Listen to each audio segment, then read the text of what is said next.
All right, welcome to Pediatric Grand Rounds. I'm really excited about today's presentation because it's so relevant to all of us in the medical profession in these very challenging times. And we'll turn it over to our Vice Chair for Education, Dr. Sandrine Van Schaik, to introduce our speakers today. Thanks so much, Dr. Hirsch. It is an incredible privilege to introduce two phenomenal colleagues at UCSF.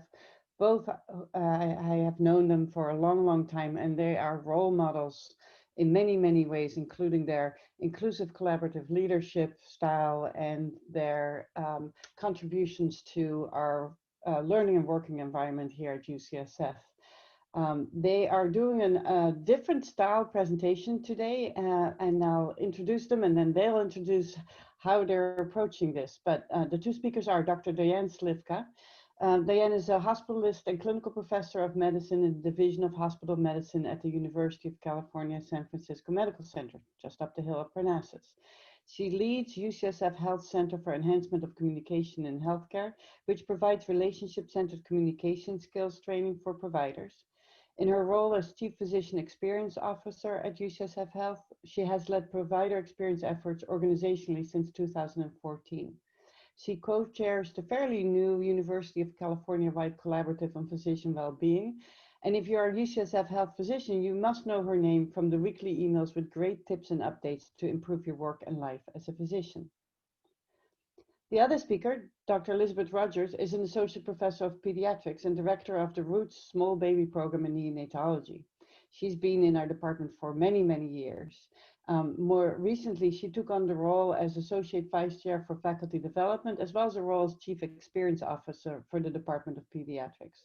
She has taken these roles on with great enthusiasm and was chosen for these roles because of her excellent work in community building and improving the clinician experience in the intensive care nursery and her deep commitment to provider well-being. And I have heard both of them talk passionately about the physician experience, and I'm so delighted that they agreed to come and share their thoughts with all of us.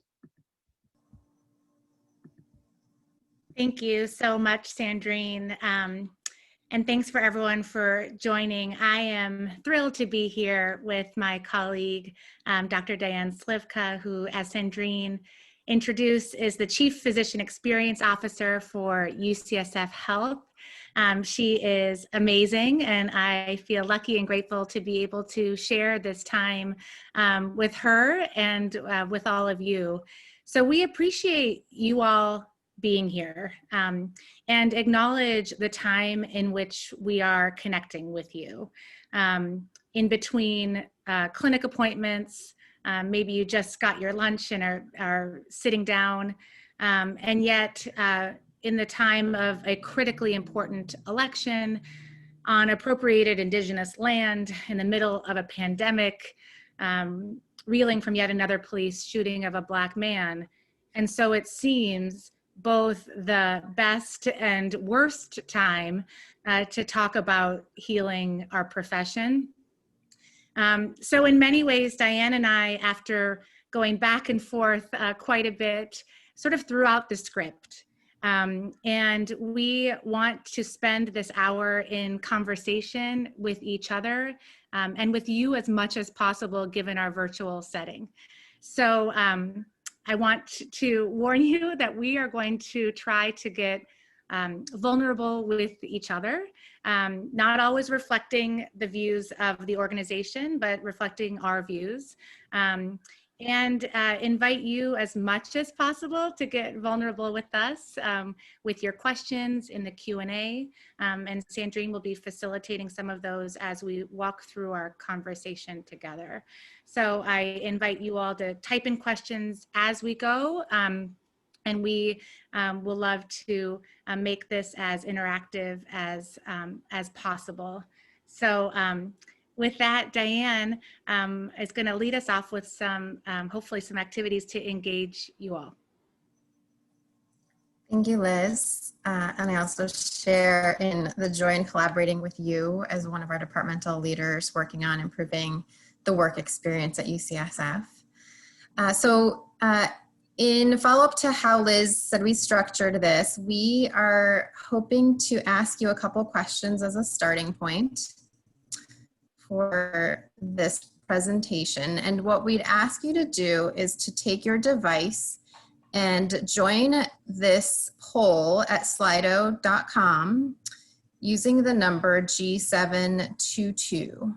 And after you join that poll, you will see this question that you can reflect on for yourself. To give us an idea at baseline, how professionally fulfilled does our audience today feel right now in your work life?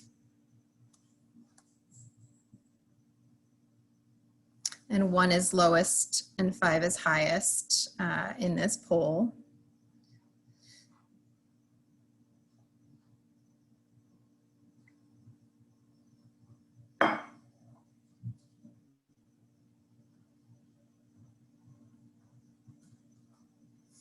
And we'll give this just a minute so that more people can have a chance to log on.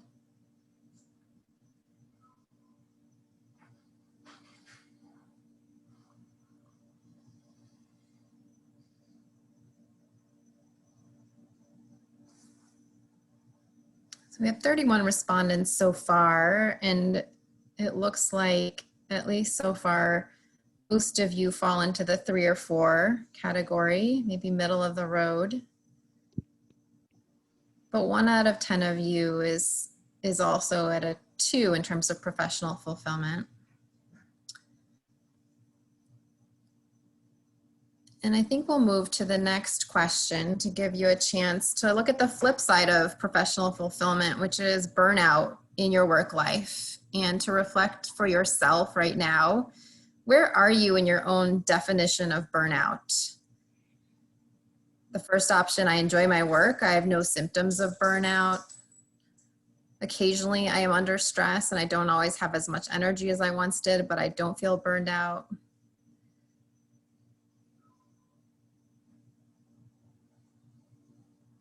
This is symptoms of burnout I'm experiencing won't go away. I think about frustration at work a lot. Or at the other end of the spectrum, I feel completely burned out and often wonder if I can go on. I'm at the point where I need changes or I may need to seek some kind of help.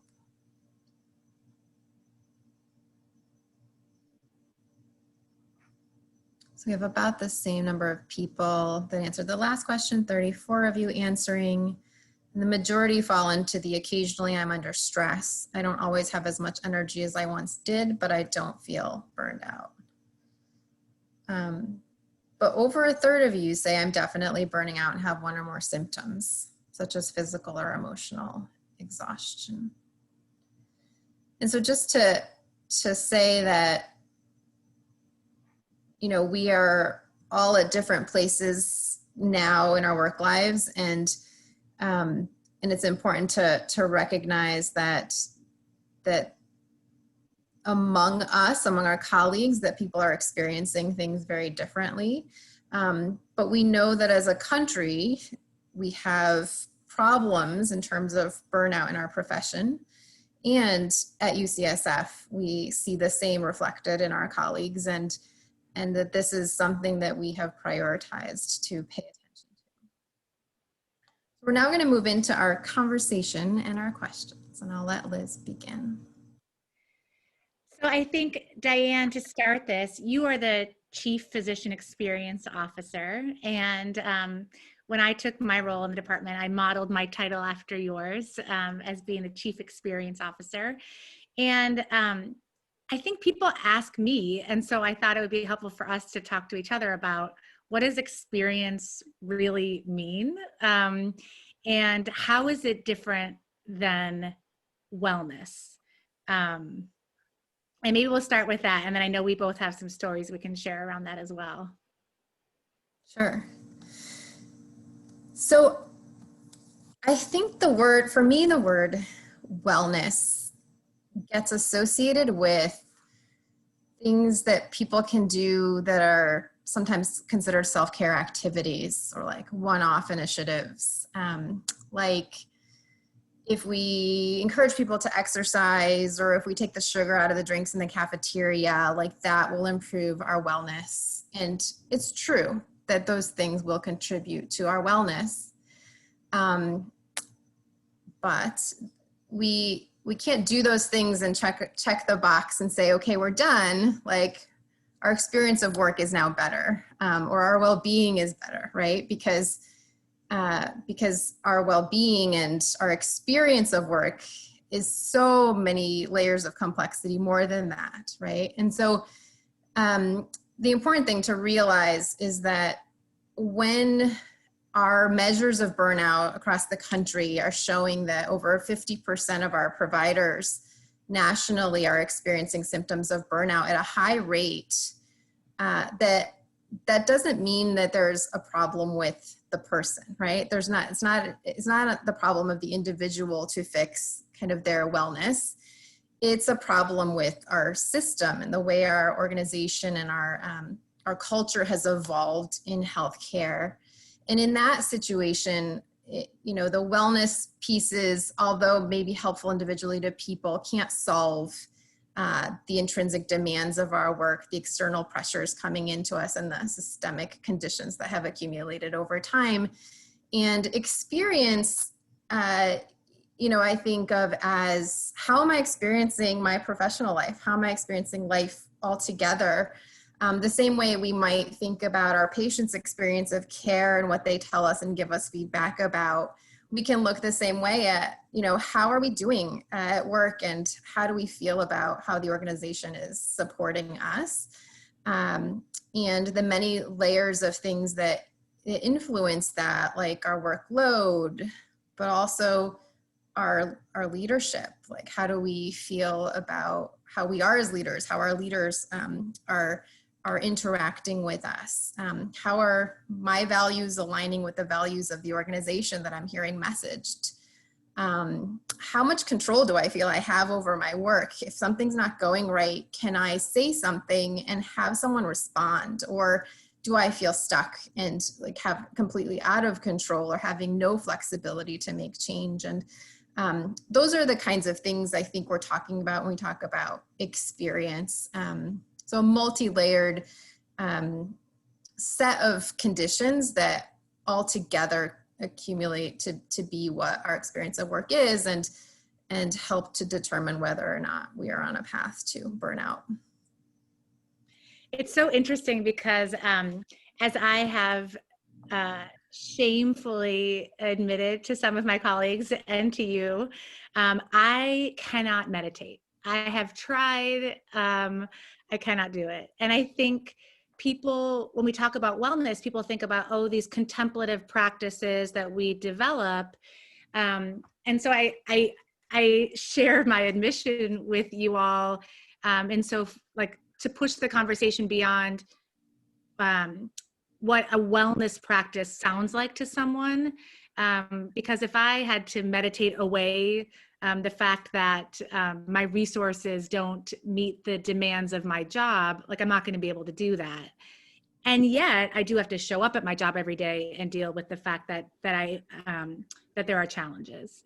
I wonder if we can acknowledge that wellness is a part of our experience, and yet people need to figure out what works for them in terms of kind of maintaining that internal vitality. Absolutely. And I think we'll get to that as we continue through our questions, where we'll later in the talk, we'll be talking a little bit more about kind of what is the system versus the individual's role, because I think both are important, but I think it's really important to recognize that wellness activities are a small part of the solution, and often reactive, right? So often if I'm doing something to better cope with my circumstances, there's a problem with my circumstances, right? And so if we think about it, the work experience is, how do we help support the circumstances people are working in? Then people don't need coping mechanisms, right? Like they don't need to go meditate. Not that we shouldn't meditate, but the personal kind of self-care and coping we have to do becomes less. And what a wonderful thing it would be if we didn't have to do that. If we, if we did it as a preventive practice, like exercising regularly, sleeping well every night, all those things. If we could do those things as preventive practices, but not as reactions to circumstances that are often very difficult. I think my other question before we move on from this is that as we've talked about, feeling valued in our work is very important to the experience of our work and being able to find meaning in our work. And yet to a lot of people that can seem very nebulous or ambiguous. And I know the leaders in our field, like Tate Janefelt and others, sort of have a way to understand this organizationally. And I'm wondering if you could speak to sort of how to make this less sort of out there and nebulous and a little bit more concrete. And so is your question about feeling valued or more about kind of the organizational response? Because I'll say, maybe I'll bookmark the organizational piece for the organizational question, but I think if it's okay, Yeah. I can reflect for a moment about feeling valued, which can feel nebulous, right? There's a lot that goes into it, and I don't pretend to be the expert on how one feels valued. But so much of it, I think, is relational. Mm-hmm. And it's about both how I talk to myself, like what are the voices in my head telling me, and how am I getting confirmation or disconfirmation of what I'm telling myself. And so I often think about the concepts of imposter syndrome or stereotype threat, where in imposter syndrome, I'm afraid of being figured out, that I'm not as good as everyone thinks I am. And it helps me to feel good about myself and my value if I see my goodness reflected back to me by others, right? So if I'm working with you, Liz Rogers, and you you treat me like you have a lot of respect for me, and like you think I know what I'm going to say in this talk, and you think I've done really good things in the organization, like that, I take that message in and hear it, right? But I would say in healthcare that most of us are really, we are hard on ourselves in general. And it's a lot easier to hear the negative or assume the negative if nobody is reflecting back something good to us. And I think that's an important role for us all as individuals to play for each other, right? Like how, I'll say one more thing before we go on, and we should go on, which is that there's a book called The Wise Heart by Jack Kornfield, and the first chapter of it talks about our inner nobility. And the book is about, it's applying Buddhist principles to like mainstream life. So I love it so much, not because I'm Buddhist or practice Buddhism, but because the principles just, I think, are so human. But he talks about everybody's inner nobility. And what if we walked around the world reflecting back to people their inner nobility and saw our own, and how much more could we do in life if we weren't struggling with our stereotype threat and our imposter syndrome and feeling bad, kind of generally about how we're performing in the world. And I think in healthcare, that's an important part of our psyche for most of us. So I'll pause there because we have time limits here. So thank you. The next question we were hoping to really think about further was, when we talk about experience, I think a lot of us came to medicine to help others. And so, it feels self-indulgent in some ways to really talk about our experience. So why is this meaningful beyond just ourselves and making ourselves feel better in the work? So I love this question. I think this feeling of focusing on our well-being or our people at work as a priority, being indulgent or a luxury, is our greatest barrier to greatness as an organization. And that's evidence-based. So we know that outcomes can be better or worse depending on whether our people are feeling valued in an organization, feeling like they're thriving in an organization, or if they feel burnt out. And what we know from the literature is that in quality and safety, for example, that for every 1 point of depersonalization, which is defined as really not looking at people as humans anymore because you're so kind of callous towards your work, seeing people as, you know, essentially like not really being able to connect anymore to the humanness in your work. For every point of depersonalization we see on scales of burnout, we also see an 11% increase in self-reported medical errors. And beyond that, not only do we know that safety and medical errors increase if people feel like they're burnt out, and that's not surprising, right? So if I show up and I'm exhausted, I feel ineffective, I feel cynical, I feel like I can't deal with this anymore because I'm drowning myself in my work, like how can I deliver the best care to my patients? How can I show up as my best self to my team? And often those feelings we have in our work like end up trickling and rippling to the people around us, and our stress impacts others' stress as well. So it makes sense that we would see more medical errors and safety problems and quality problems, but also we see things like for every increased point in emotional exhaustion that people have a 43% higher likelihood of decreasing their professional effort in the next 2 years. And some even have increased risk of leaving medicine altogether. And that has impacts for financial outcomes for organizations. Turnover is expensive. It's been estimated that for every physician that turns over, between $250,000 and $600,000 are spent to replace that person. We also know that patients report worse communication and worse patient experience when people are burnt out, and we get more grievances from patients, and that's also not surprising. It's just hard to show up as your best self. And so investing in our people is the best thing we can do to deliver better care to our patients. And that doesn't mean like, you know, give me time so I can sit around eating bonbons. It means like, give me a minute so I can eat. Give me a space so I can go and have a little quiet and be around maybe people that I can talk to if I need to decompress.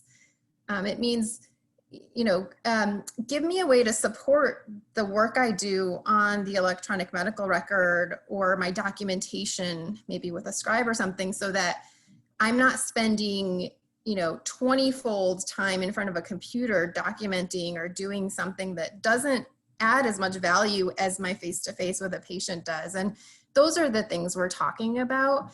And I'll end with kind of the moral proposition, or the kind of perhaps most important piece, is that if we're not investing in supporting our people, then the personal expense to our people is incredibly high. So we know that healthcare professionals have higher rates of suicide. We know that there's higher rates of substance abuse and alcohol abuse. We know that depression and anxiety are higher in the medical profession. And so those things, you know, I think in themselves should be enough reason that we focus on this, but I think it's important to recognize that ultimately doing this will impact every patient that we're touching in a much more profound way if we can actually support our people better. Yeah, no, I find that to me, one of the biggest things that really encouraged me to start looking at this is I feel like I was very focused on patient outcomes, and it was a great leader in experience and leadership, Amy Edmondson, who studied this in the NICU, so my area. And it was so powerful to me that what she studied was humble leadership, which was defined as sort of vulnerability in admitting mistakes from the leadership level down, and found that a culture that really supported vulnerability in their leaders actually reduced central line infections after, you know, pretty good methods and controlling for other things. So if I can be sort of humble and vulnerable as a leader, that I can have that kind of impact on my patient was, to me, sort of mind-blowing, and is what got me focused that maybe we do center our patients, and we need to center our patients, and we need to center the community, but we're part of that community, and it's okay to center ourselves too. Which I think does lead us to the next question. And that is, do we know that we have a work experience problem at UCSF and at Benioff Children's Hospital? You know, do we know that we compare nationally, et cetera? Like, what is the scope of the problem we have here, and how do we know that? Yeah, and I'll certainly give you a chance to talk about the survey you have been involved with in the children's hospitals. I'll start just with a broad framing of what we know at UCSF. And and my scope of work, I will say, really focuses on the attending physician work experience, which had not really been measured specifically before 2014. But there are other ways that other staff and nursing are also measured through other surveys. But what I'll talk about right now is the work that we have done with the physician survey. So prior to 2014, we really were not looking at the physician work experience. And we started that year with a global question called the Net Promoter Question, which I won't get into the details of the methodology of that question, but it's a global question that basically asks, would you recommend UCSF as a place to work? And in the first year, what we found was that a quarter of our respondents fell into the bucket of they would recommend the organization highly, they would promote the organization, and a third would not, and 44% were actually neutral. And in the second year, so basically like more people would not recommend the organization than would. And that was alarming, I think, to a lot of people. I don't think it was surprising if you were a physician, but I think to a lot of others, it was kind of like it was a wake-up call, I'd say, and a little unexpected. And so we did a few things that year, and initiative-based things, and the next year we measured again, and it actually got worse. So, we tried some things, got worse.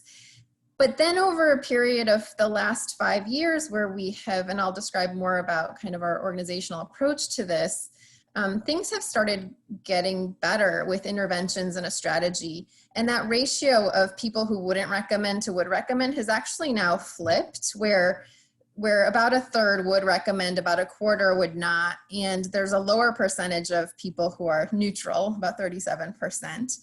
But I think it's important to recognize, like, when that much of your organization is saying they wouldn't recommend it as a place to work, like, we have a lot of work to do. So I would say, yes, we have a problem, like the rest of the country has shown. And then the second piece is burnout specifically. So we didn't measure burnout until 2019. And when we measured it using the same definition that was used in Tate Shanafelt's national studies of physicians across different specialties, we found that 37% overall scored in the high burnout range, whereas nationally, those numbers have actually been higher, 44 to 54% over the period of the last 7 years or so.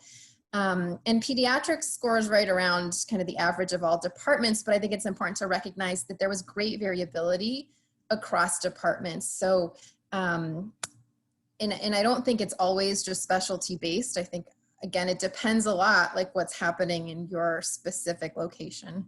And I'll pause there and maybe turn it over to you to talk a little more about the studies you've been involved in terms of well-being.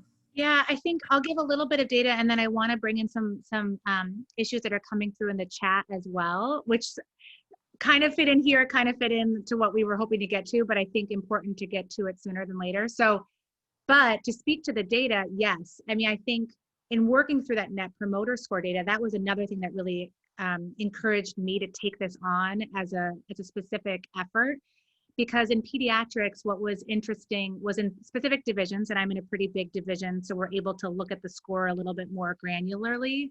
We saw a huge discrepancy in gender, so that the experience of work was much decreased or sort of worse for women faculty than it was for men. And that was really interesting. And you can see that in different departments across the spectrum. We endeavored to kind of not just look at the physicians, but to look at the whole intensive care nursery. And we had great response in a great tool for measuring culture and engagement, and found really high rates of burnout. In fact, when benchmarked against 12 other academic NICUs of our size in the state of California, we had the highest burnout climate. And what was interesting about the burnout climate measure is that people didn't recognize as much burnout in themselves when you asked about personal burnout, but they said that their colleagues were all really burned out. So if everyone's saying that they're not burned out, but their colleagues are, that sort of reflects this climate. And so, you know, I think one of the things that we've talked a lot about is somehow UCSF decided to measure. And I think we'll get to this in a little bit. Similarly, in the ICN, we decided to measure. And that, when you have that objective data, it's very hard not to act on it, right? So I think asking the questions shows the commitment out front. But I want to get to this, Diane, and because people are mentioning sort of, are we going to get through this whole conversation without using the word capitalism? And I thought that that was really important, because as we've recognized, a lot of the resources that a lot has to do with our financial sort of status. And that's all been blown up in the current COVID and a lot of focus on financial recovery. But how do we talk about the things that we need to do to keep ourselves sustained and keep that original passion that brought us into this field, when we so starkly see that the numbers that underlie the work that we have to do to keep the organization financially healthy, but they seem to be competing priorities?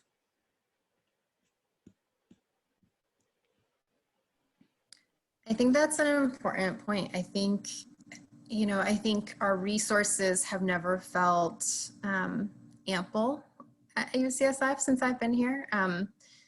I think we go through certainly times where there are less resources available, like now, because of our financial strains due to COVID and the consequences of that. And I think being a provider in the system without a seat at the table, kind of to see how decisions are being made, or how money is being prioritized, or resources are being prioritized, I think it can feel very much like this comment that we have is describing, which is like we're wringing everything possible out of our workforce without investing in the system. And I think it's important to recognize that investments have to be made in the system and are being made.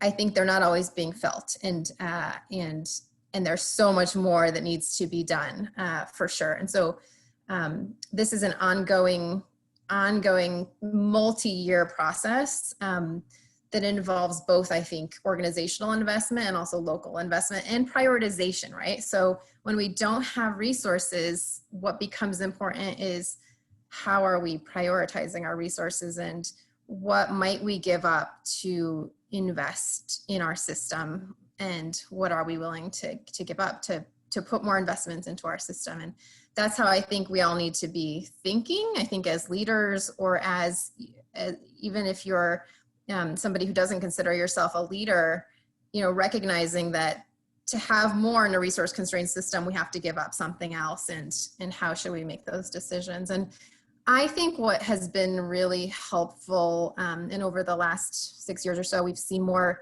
at least from a physician perspective, if we're talking about physician burnout, is a lot more partnership between physicians and administrative leaders in leadership, helping to kind of both have a seat at the table to talk about what is needed and make sure everybody's being represented properly, but also to be able to communicate across, because I think sometimes the people that hold the resources aren't necessarily connecting with the people who are doing the work as well as they could. And so anytime we can make better connection there and keep lines of communication open so that people are feeling heard and are being heard, and that there's a responsiveness to the needs that people have, the better we will do as an organization.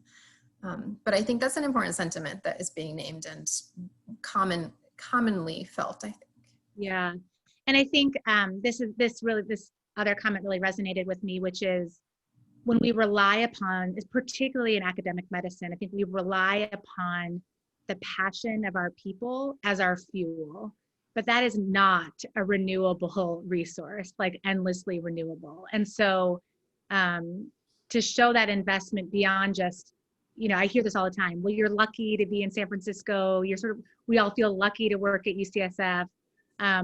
But that feel of luck is not going to get us through when, for example, someone else is acknowledging a system that doesn't support a provider who might be verbally harassed or abused by patients and families, which is another comment that someone brought up. I know we want to sort of think about how our organization is currently addressing some of these things and then hear back from some people. So why don't we move on to that, and that is sort of, what is the role of the system in this in this work? I know Sorry. No worries. Here, let me just go straight. Appreciate the beautiful pictures Here it that is. look, and Here it is. So what is the role of the system? What are examples of organizational improvement at UCSF? And, as I start this, I will say that no initiative is going to solve the whole problem. And so if we name initiatives, it's never going to feel complete, right? Like, initiatives will be part of the solution. I think the most important things that we have done as an organization start with kind of the strategy and the structures we have put in place that will sustain this as a priority and actually help all leaders across the system and everyone across the system feel like this is a responsibility of leadership, no matter where you are. And only then will we start to see, I think, progress being made. So I think, prior to 2014, we were not looking at this at all. We measured, number one, we committed to measuring annually, reporting those results alongside staff results in the Gallup Engagement Survey, and committing to actually prioritizing this as one of our True North pillars. So just as important as our finances, as our patient experience, as our quality and safety, when you look at any True North board across the organization or our executive dashboard, you will see reflected there our net promoter scores, our engagement scores, and efforts in those areas to improve on those metrics. And then as a result of prioritizing it, I think one of the coolest things that I have seen here at UCSF is that leaders at the top, like our chancellor, like our Dean Talmadge King, asked for this to be part of the reports that are coming to them from every department and saying, tell me how you're doing with your people's work experience, and asking people to report on how are we taking steps to make things work better, right? So this isn't just like some checkbox, okay, survey's done, but actually this gets folded into the operations, the workings of kind of how departments are thinking about this, in addition to how the organization's thinking about this. And those things, I think, have created a prioritization and a sustainability of the work that will set us up to continue to work on this as we go forward. I would say some of the initiatives or the improvements or the investments in the system that have been probably the most impactful broadly are things like the scribe program that put in place scribes in the ambulatory practices to take the documentation burden down. People noted leaving work on time, not having hours of work at home, kind of that pajama time of having to work after hours as much. It didn't solve everything. It reduced kind of what was excessive to start with.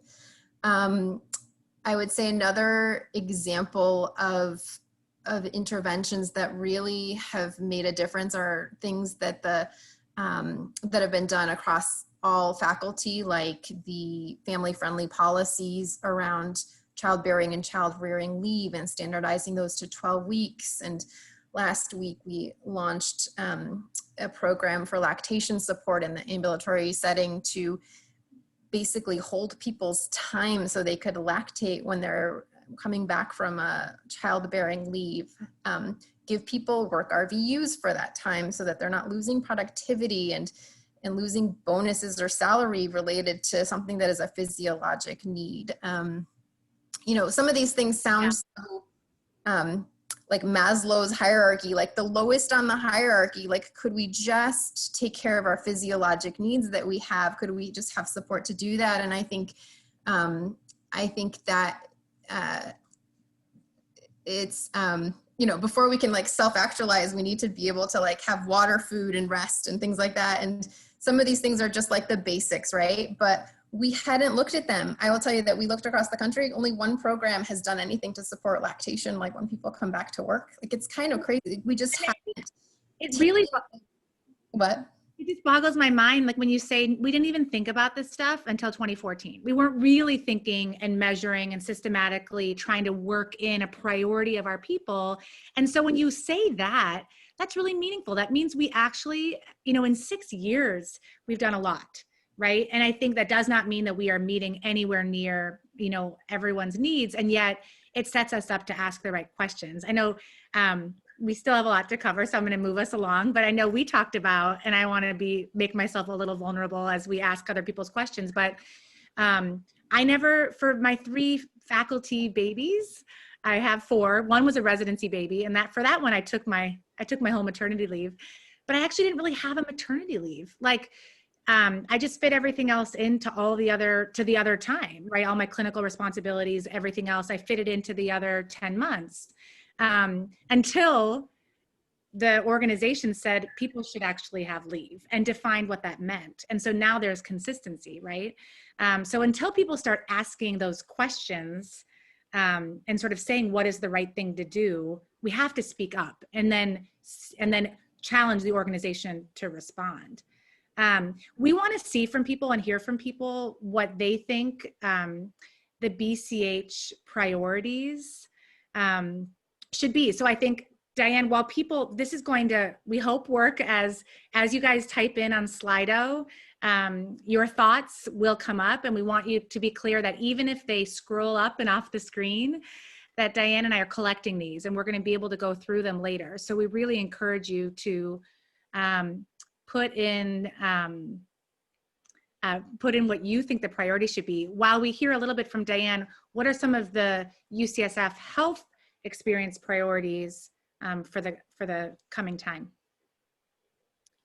Yeah, I think in this time, you know, we have just been through a crisis of sorts, and we're still in it. I would say, you know, we may not be as much in crisis mode as we were a few months ago, but we are still in something that is very different than we were before. I think our biggest opportunity of focus for this year is in how we are handling diversity, equity, inclusion, and belonging across our systems and in our workforce. I think this impacts our patients too in terms of equity and patient outcomes, but I think starting with ourselves.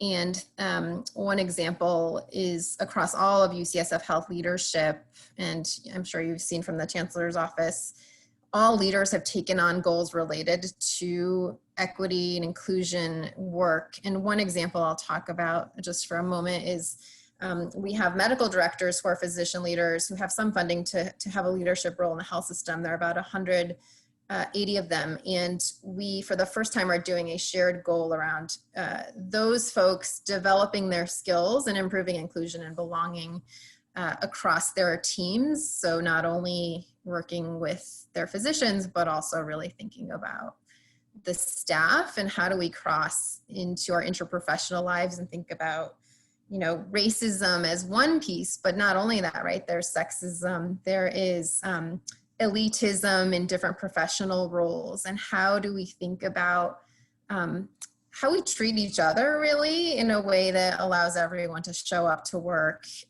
with their full selves, and their full selves able to contribute in ways that make them feel valued in the workplace. So I'll pause here as we see some things being typed in.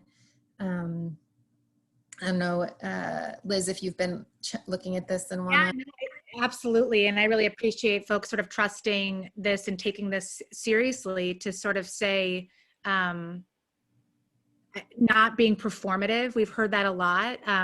We'll be sharing some data in the coming weeks on a Caring for the Community survey that we had undertaken this summer. And what people said was like, what actually is actively harmful are sort of blanket statements and performative actions. So how can we follow every statement of support with an action that actually has an outcome that shows that I'm valued? And so I think, yeah, hiring, ensuring that our faculty and staff represent the community that we're serving, more resources in terms of administrative support,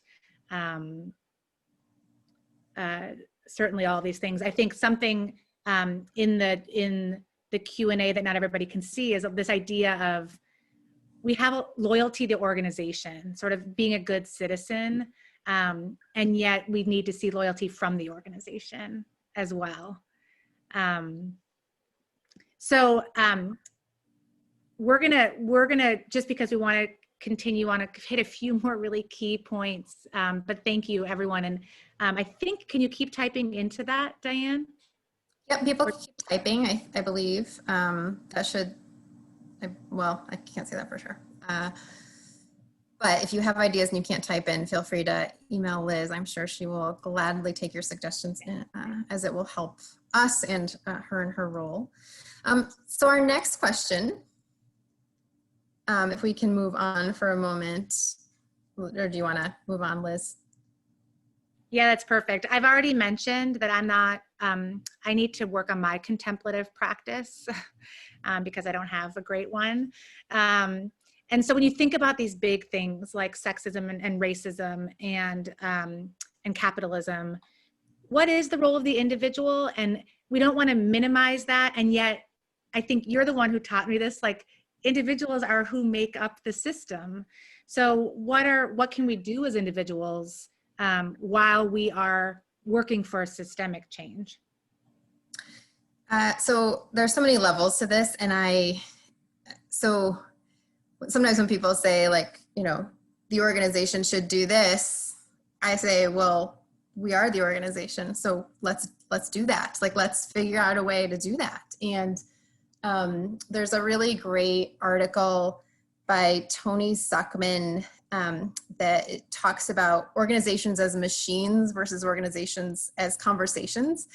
And I bring that up because I just love it so much. Like, if you think of the organization as a machine and you are like a cog in the wheel, churning out the work, that's a very not inspiring metaphor. And if you think about it differently, so as Liz mentioned, like organizations are relational.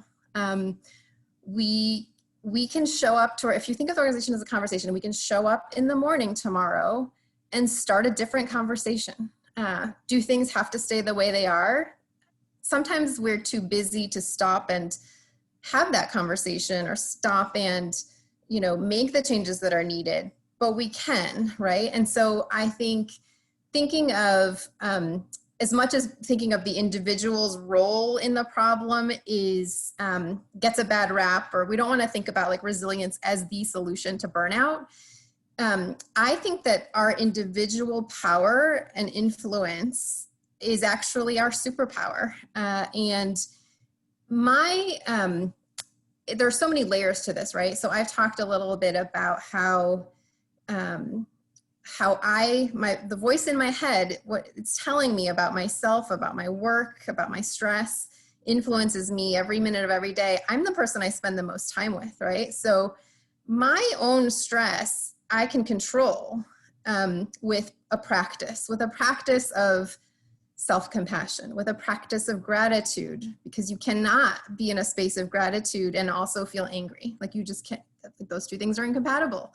Evidence has shown us that if we practice things like mindfulness-based stress reduction, that we will have less stress in our lives. And so I have a role of controlling myself and coping myself so that I can show up to work and have the conversations I need to have that will move this problem to a better place. And all of us, I think, have that responsibility to think about, like, what am I doing for myself? Again, it's reactive, it's responsive much of the time, and we want to be fixing the system so that we don't have to use those things. But I think knowing how we show up and influence people around us is core to our being successful. And the second piece is that we can show up and have a different conversation tomorrow. And you know, so much of what we feel in our work life is local to our work environment. It's our team, it's our leaders, it's how, you know, things are structured. And I will say that in my passion for this work started when I started my job at UCSF, you know, 12 or 13 years ago, and I was dying of burnout. I was working 2 weeks in a row of 13, 14-hour shifts. And I, one morning, rolled over to my husband in bed. We'd been married for less than a year. And he was like, you know what, you're not happy and I'm not happy. And I had this light bulb moment of, oh my God, like this cannot go on. Like I cannot do this, and it can affect my marriage. And I made a change at that point. And I think there are changes we can make personally, right? So we can take personal steps. Like at that point, what I did was I cut down my percent time, actually. You know, I'm not saying that's the answer for everybody or that should be the answer, but it allowed me some space in my life because I could not find another way. When I came back to full time, we worked with the leadership. We worked on, you know, how can we make this service, this clinical service schedule work better? How can we not work 2 weeks in a row? How can we not work the majority of our weekends? And those things changed over time, right? So a lot of this is local. Like we need this to be a little bit different. How can we take steps? And I think our expectations have to be measured as well. Like everything can't change yesterday. But I think things can change, and they have. And over 11 years, I will say that in my division of hospital medicine, things have changed dramatically to the point that we have reasonable, I should say much more reasonable than we had 11 years ago, work structures and people listening to what the needs are and responding with regularity. And I think those are the things we can do as individuals is come to work tomorrow and have a different conversation and recognize your influence on the people around you, like my influence on the people around me, because the way people feel around you has a lot to do with how you're showing up to work. So those are my musings about individual influence, and I'll give Liz a chance to maybe reflect if there's anything else you'd say. Thank you for sharing that, because I think people think about a lot, like this system is not working for me. Do I step out of it and blow it up? You know, do I leave academic medicine, for example, or do I stay in it and use my voice and try to change it? And I think that's where a lot of us are. Like, why do we stay here? And I just really appreciate your reflecting on that, and also sort of saying and then people have recognized or have acknowledged this in the chat, like we need leadership as well across the institution that reflect us as the foundation of the institution. So that they get so that people understand what maternity leave means and like how racism has impacted generations of our folks, like what that means to then show up to work in a you know, institution that has been built on structural racism. And so anyway, I think what works for individuals is going to be individual, and what we need to do is recognize and make space for individuals to honor and prioritize what it means to them. So we'd love to hear from you all actions that you've taken to improve your own well-being or the well-being of those around you, as we sort of start to come to some ending here. And I know I'm acknowledging some some other comments here about, yes, there was righteous anger. Absolutely. Absolutely. And so this idea of people needing to cope, like, makes people angry, because why should they have to cope with a system that is built on privilege? And I think that's the ultimate question. And I think as people are, I don't know if people can still type in or if we should just move on. We've talked about 2020 as being sort of a jarring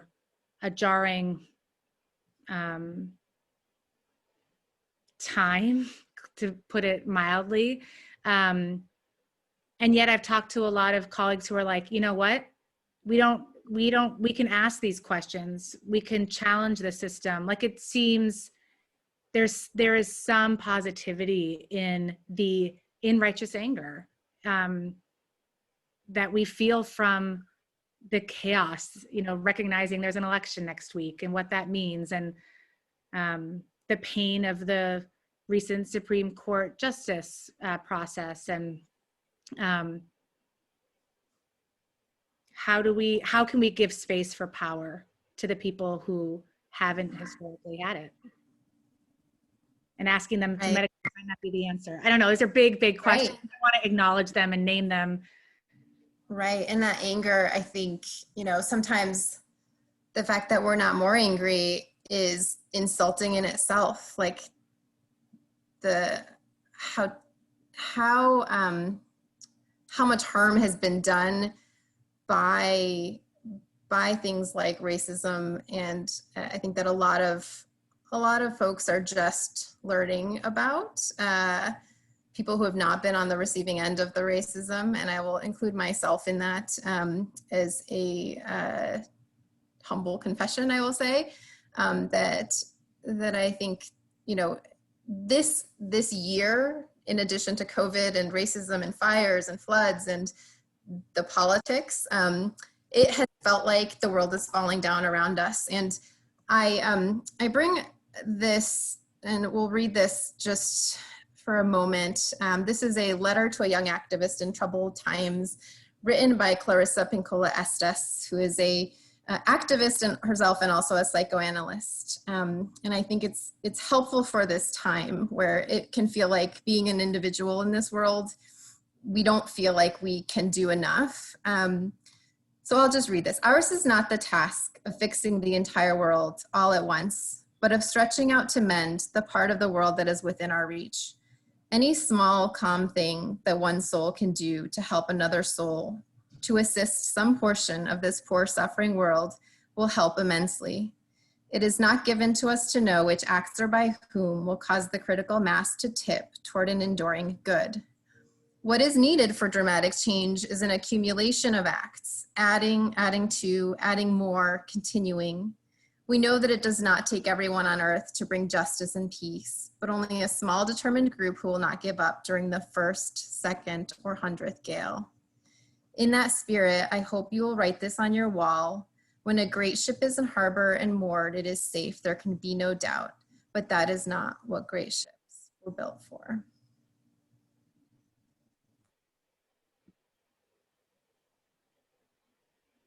And as we end in the last few seconds, I know we've been kind of taking questions as we went. If there's anyone still on the line and you'd like to leave a word or phrase as you leave this conversation, we'd love to hear how you're feeling now. And I'll turn it back over to Sandrine. Thank you very much, Diane and Liz, for this really thoughtful conversation. It seems like a conversation that we can have for much, much longer, but we are at 1 o'clock. So I think we should just have you back at a later time. But you gave us a lot to think about. Next week's Grand Rounds is on a completely different topic. It's Dr. Atul Butte who's going to come talk about precision medicine. So it's going to be an interesting week. I wish everybody a lot of strength, and hand it over to Dr. Hirsch for a final word. Well, I just want to add my thanks to Diane and Liz. That was really very thoughtful, and definitely a lot of things that we need to contemplate. Hopefully we can translate some of these some of this conversation into action and change within our department. And so I'm looking forward to engaging with everybody on that. One thing that particularly resonated to me, Diane, that you mentioned about this feeling of helplessness that I think really contributes to burnout when you feel like you have no control. And those things that we really cannot control, to figure out a way to let go of, but those things that we have an ability to influence, to try to do that. And the example you provided in your own life, I think, is a really good example of how we have the ability to influence how we're experiencing our reality. Thanks so much, and I wish everybody a good rest of the day and the rest of the week. Thank you.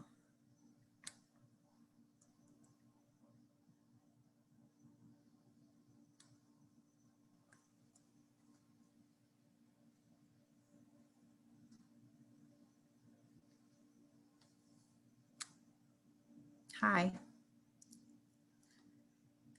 We're still recording, it looks like. I wonder if we